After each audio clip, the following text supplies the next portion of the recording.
हर हर महादेव। अहाँ सबके वीडियो में बहुते बहुते स्वागत करे छी। तो आई हम ई वीडियो में कृष्ण जी के जन्म कोना के भेले से हम अहाँ कथा कहे वाला छी। और अहाँ सबके मालूमे है कि 4 सितंबर के जन्माष्टमी है, तो वही के उपलक्ष्य में हम ई से शुरू कर देने छिए। संपूर्ण कृष्ण लीला हम अपना चैनल पर डालब, अहाँ सब ध्यानपूर्वक सुनबे। हम कथा के शुरुआत करे छी। सूरसेन देश की राजधानी का नाम मथुरा था। वहाँ पर यादवपति राजा सूरसेन राज्य करते थे। यह मथुरा पुरी बड़ी पवित्र पुरी है, क्योंकि यहाँ नित्य हरि भगवान निवास करते हैं। एक समय की बात है, सूर्यवंशी वासुदेव जी विवाह करके अपने घर जाने के लिए नवविवाहिता देवकी सहित रथ पर सवार हुए। सुनहले कामों से सुशोभित रथों से सहित उग्रसेन का पुत्र कंस कुछ दूर तक पहुंचाने के लिए वसुदेव जी के साथ हो लिए।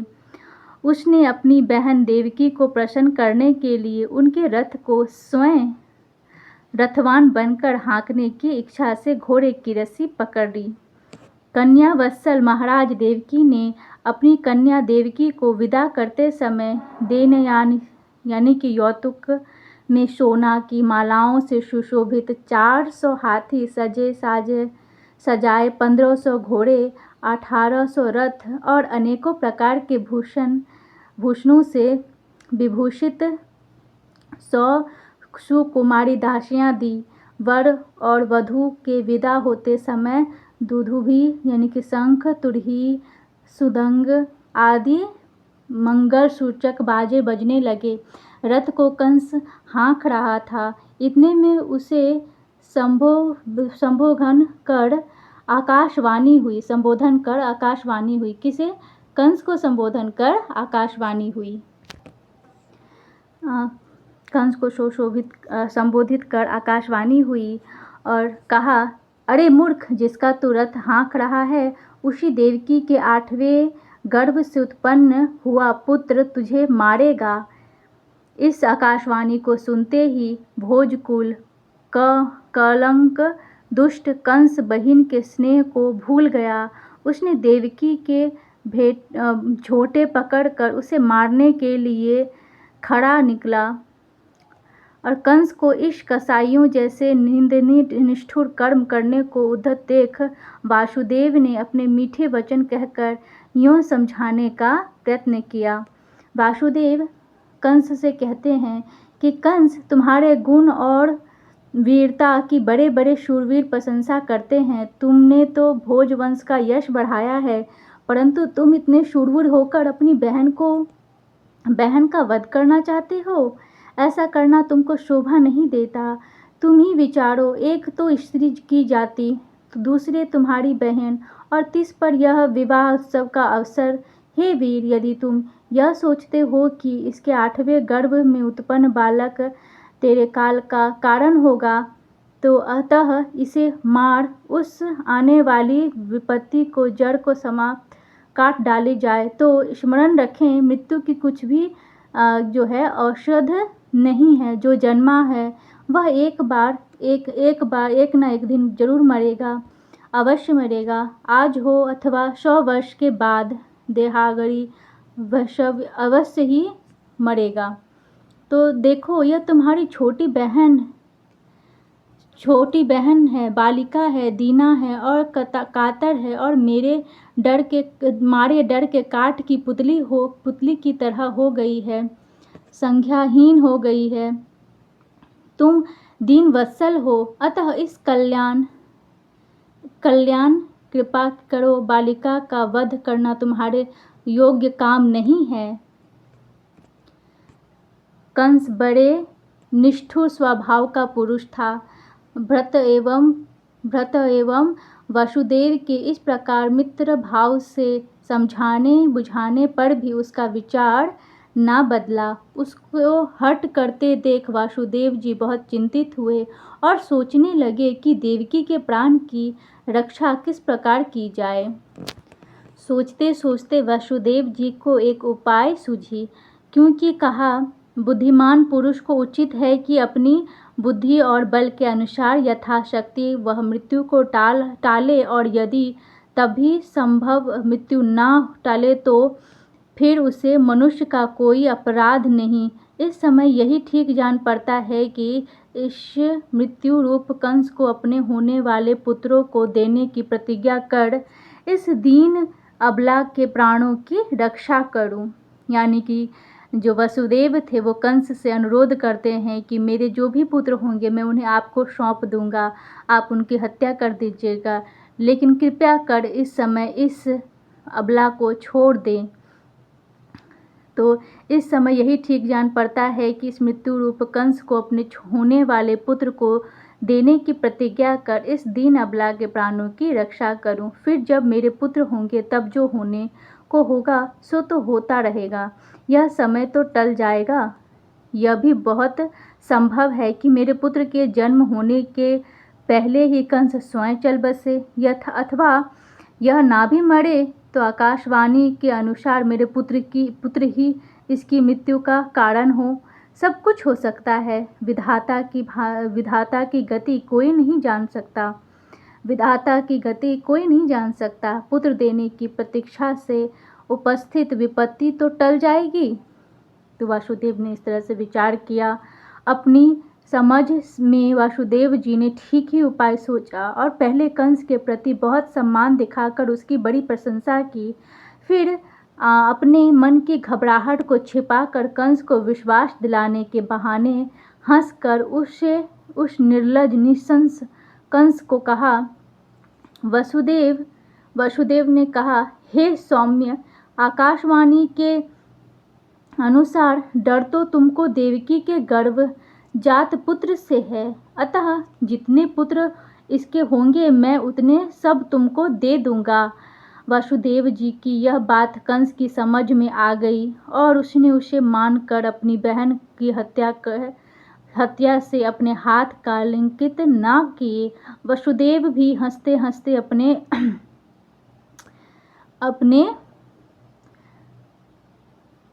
अपने वर गए। समय उपस्थित होने पर देवकी के गर्भ से प्रति वर्ष एक एक करके 8 पुत्र और 1 कन्या उत्पन्न हुई। वसुदेव ने अपनी बात रखने के लिए दुखी चित्त से अपने पहले पुत्र कृतिमान को ले जाकर कंस को दिया, क्योंकि वे सत्य प्रतिष्ठित होते हैं। वे सत्य की रक्षा के लिए अनेक प्रकार के कष्ट तो सह लेते हैं पर सत्य को नहीं छोड़ते हैं।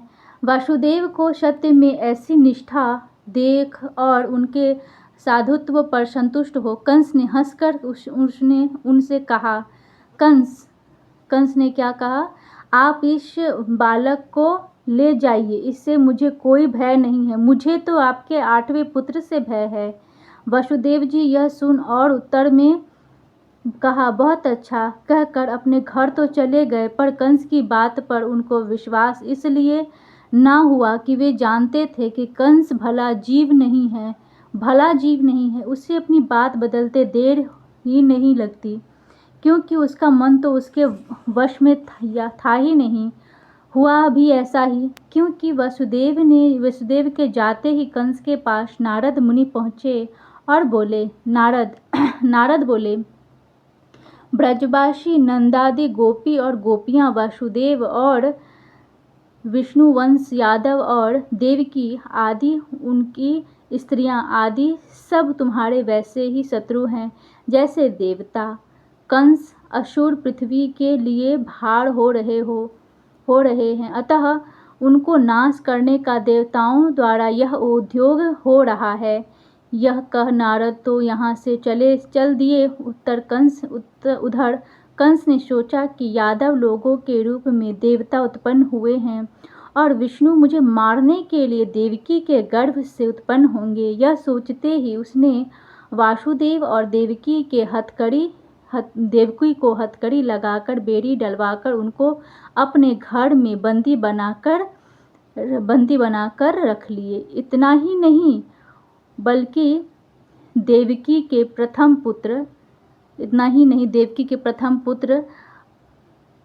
पुत्र को विष्णु समझ उसे उसी समय मार डाला। तो आपने देखा कि किस प्रकार कंस ने जो था देवकी, अपनी ही बहन देवकी के प्रथम पुत्र को मार डाला। संसार में देखा जाता है कि लोभी एवं शारीरिक सुख को ही सर्वस्व मानने वाला क्रूर स्वभाव वाला राजा अपनी भोग वासना को चरितार्थ करने के लिए माता पिता और भाई बंधुओं की भी हत्या कर डालते हैं। इसी नियमानुसार कंस ने अपने पिता महाराज उग्रसेन को भी पकड़कर बंदी गृह में डाल दिया और स्वयं उस राज्य का स्वामी बन बैठा, राज्य करने लगा। जरासंध की सहायता से तथा प्रलंब, थक, चर्ण, चाणूर, त्रिवता, अघासुर, मुष्टिक, ऋषिट, द्विविद, पूतना, केशी, धेनुक, वानासुर, भौमासुर तथा अन्य राज्य वैश्वधारी असुरों समेत वह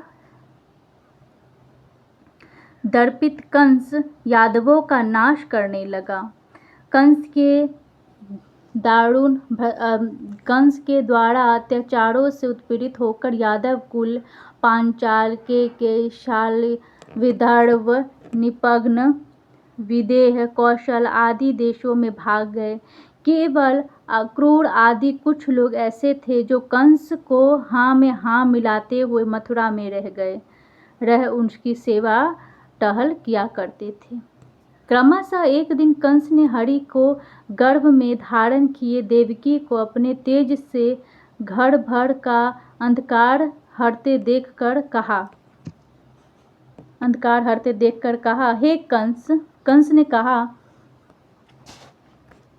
तो कंस ने अपने आप से कहा, इस बार निश्चय ही मेरा संहार करे। सप्रु स्वयं विष्णु उसके गर्भ में आया है, क्योंकि इसके पूर्व कभी देवकी का ऐसा दुर्लभ तेज नहीं देखा गया था। अतः इसके नाश के लिए क्या करूं? तथापि पुरुष, साहसी पुरुष, निर्भय पुरुष कभी भी स्त्री का वध कर अपने विक्रम को कलंकित नहीं करते। फिर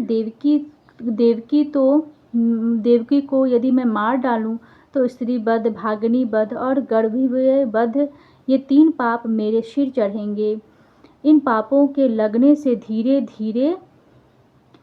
धीरे मेरा यश, श्री और आयु नष्ट हो जाएगी। जो मनुष्य केवल हिंसा परायण हो जाता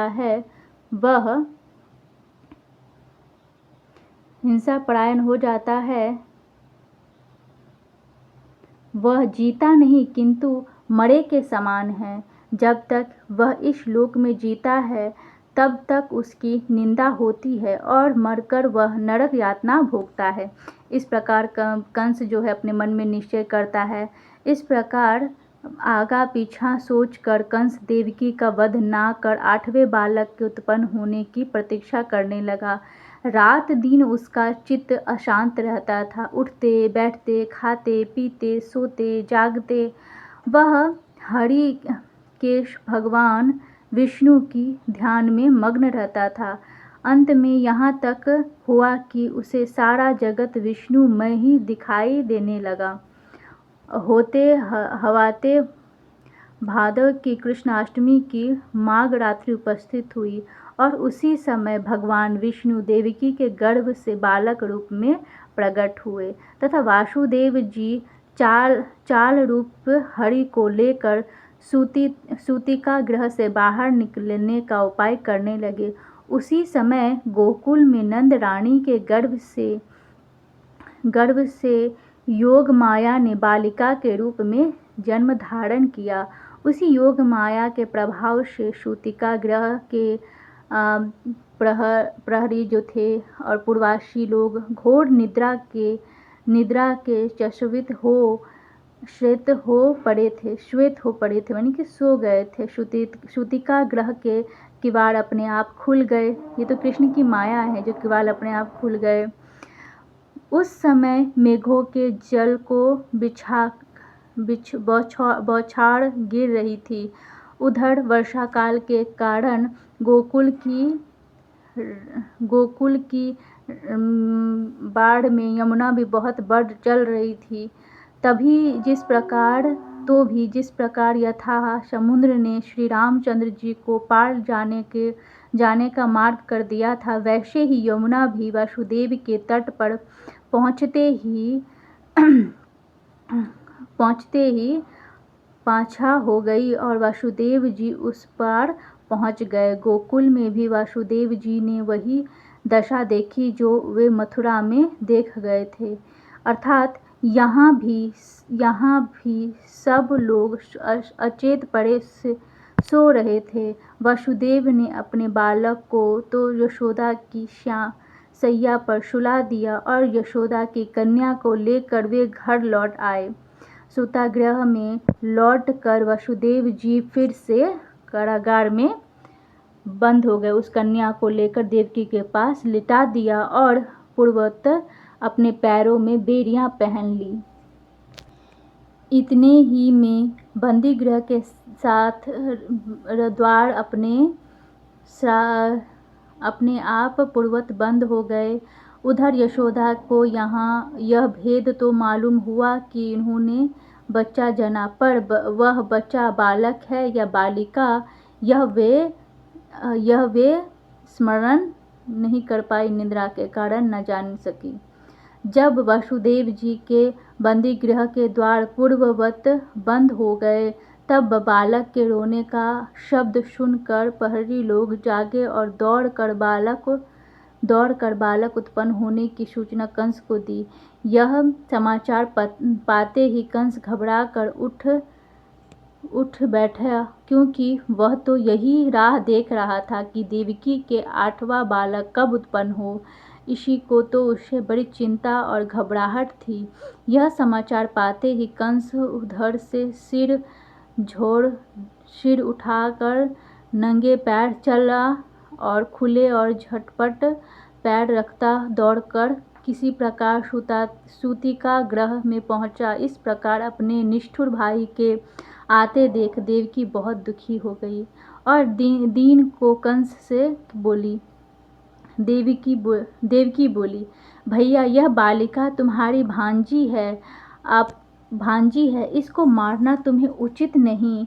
तुमने देव की प्रदत्त दुर्भित से अग्नितुल्य जैसा स्व मेरे कई बालकों का वध किया है। अब यह कन्या मुझे मांगने दो। मैं तुम्हारी बहन हूँ और इतने बालकों के मारे जाने के कारण दुखिया हूँ। यह कन्या मेरी अंतिम संतान है। मुझ अभागिन की यह कन्या देना तुम्हारी कर्तव्य है। तो इस प्रकार देवकी ने अपनी गोद में कन्या को लिया, छिपाकर कंस से बहुत कुछ अनुनय विनय करने लगी। उसने देवकी के हाथ से कन्या को छीन लिया और सर्वथा और स्नेह शून्य कंस ने तत्काल उत्पन्न हुई कन्या के दोनों पैर पकड़कर उसे पटक कर गिराकर मार डाला, किंतु वह उसके हाथ से छूटकर शीघ्रता के साथ आकाश की ओर चली गई और वहां जाकर कंस को संबोधन करने लगी।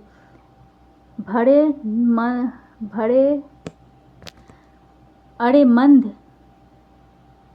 मंद, मुझे मारने से तुझे क्या लाभ होगा? तेरा पहले का शत्रु विष्णु और तेरा वध करने वाला कहीं अन्यत्र ही उत्पन्न हो चुका है। अतएव व्यर्थ और निर्दोषी बालकों का वध न कर। यह कह योगमाया तो अंतर्ध्यान हो गई, पर इन वचनों को सुन कंस बहुत विस्मित हुआ। उसने उसी क्षण देवकी और वासुदेव के बंदीगृह से मुक्त कर उनसे कहा। कंस ने कहा, हे बहन और हे बहनोई जी, तुम तो हमारे आत्मीय हो। तिस पर भी मैंने राक्षस बनकर तुम्हारे कई पुत्र मार डाले। हाथों से मैंने करुणा को छोड़ा और बालों और सुहृदयों का स्नेह नहीं नहीं कह सकता मरने पर मुझे किस नरक में सड़ना पड़ेगा। मैं तो उसी प्रकार जीता हुआ भी मृतक तुल्य हूँ जिस प्रकार ब्रह्मघाती होता है। आज मैंने जाना कि केवल मनुष्य ही नहीं किंतु देवता भी झूठ बोला करते हैं। यदि ऐसा ना होता तो मैं क्यों उनकी झूठी बात पर विश्वास कर अपने भांजों को हत्या करता। हे महाभागे, तुम दोनों जन अपने पुत्रों के लिए शोक मत करो। उन्होंने जैसे कर्म किए थे वैसा ही उन्हें फल भोगना पड़ा। प्राण मात्र देव के वश में है, अतएव वे सर्वदा एकत्र नहीं रह सकते। तुम दोनों साधु और बंधुवत्सल हो। भ्राता मेरी दुष्टता को क्षमा करो। यह कह और आंसू बहा कर कंस वासुदेव और देवकी के पैरों पर गिर पड़ा। फिर उसने उन दोनों के बंदीगृह से भी छुड़ा दिया। भाई को इस प्रकार अपने किए पर पछतावे देख कर देवकी ने अपने हृदय से क्रोध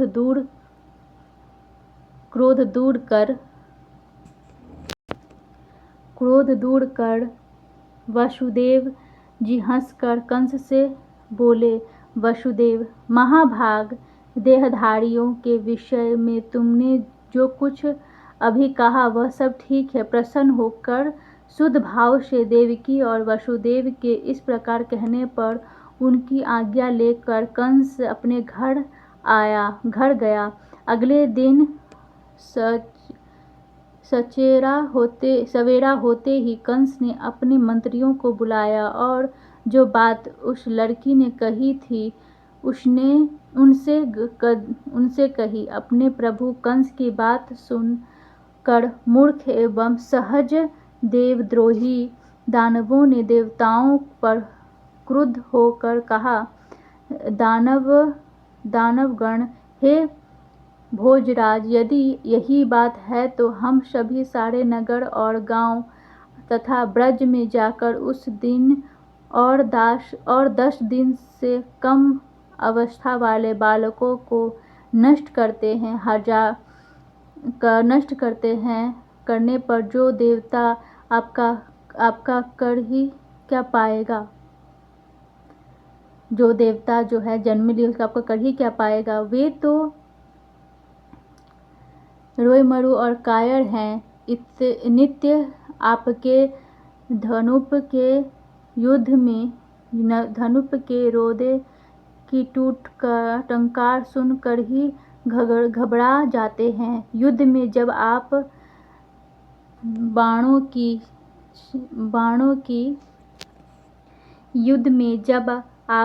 की वर्षा से उन्हें घायल करते हैं तब अपने प्राणों को लेकर वे इधर उधर भाग जाते हैं तथा अनेक अपने शस्त्र फेंक देते हैं, बल्कि कांच और चोटों खोलकर दीन भाव से हाथ जोड़ के कहने लगते हैं, हम डर गए हैं, और यह कहकर आपसे दया की भिक्षा मांगते हैं।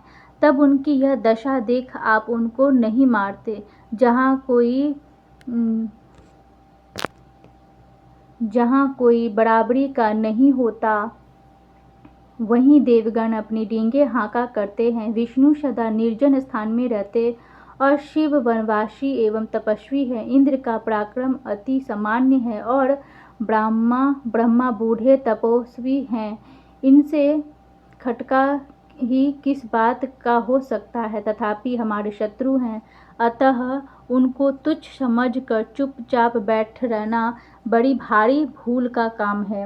उनको समूल नष्ट करने के लिए आप अपने अनुगतों को आज्ञा भर दे दीजिए। प्रभु देवताओं के मुख्य विष्णु हैं और विष्णु वही रहते हैं जहाँ सनातन धर्म है, वेद है, ब्राह्मण, गौ, तप और दक्षिणायुक्त यज्ञ सनातन धर्म के मूल हैं। अतएव हे राजन, जैसा बनेगा वैसे हम वेद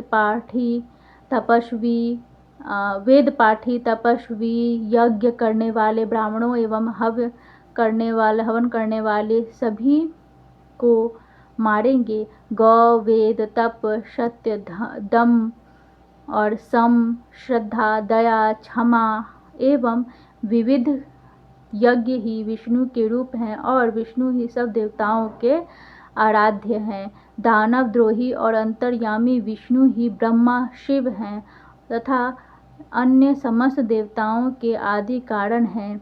अतएव ऋषियों के मारने ही से विष्णु मारे जाएंगे। कंस के सिर पर काल खेल रहा था, इसलिए मंदबुद्धि कंस ने अपने दुष्ट मंत्रियों के परामर्श में ब्रह्म हत्या को अपना हितकर और कल्याणप्रद समझ हत्या प्रिय तथा मनमाना रूपी धारण करने वाले दैत्यों को कंस ने चारों ओर भेजा और स्वयं वह अपने घर चला गया।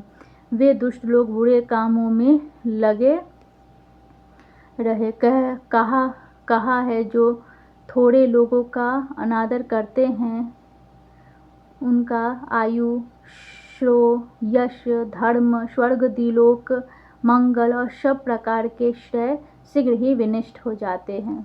तो दोस्तों, इस वीडियो में मैं यहीं तक कथा कहूँगी और नेक्स्ट वीडियो में बनाऊँगी जहाँ पे जो है नंद जी जो हैं कृष्ण जी के जन्म से क्या सब करते हैं, क्या सब मतलब पूजा पाठ हवन करवाते हैं, वो सब मैं अगला नेक्स्ट वीडियो में बनाऊँगी, उस वीडियो में बताऊँगी। तो मेरा चैनल आपको पसंद आया तो मेरे चैनल को लाइक, सब्सक्राइब एंड कमेंट जरूर कीजिएगा। धन्यवाद। राधे राधे। जय श्री कृष्णा। आप सबसे अनुरोध है, मेरा चैनल पसंद आए तो मेरे चैनल को लाइक, सब्सक्राइब एंड कमेंट जरूर कीजिएगा। धन्यवाद। Tata bye.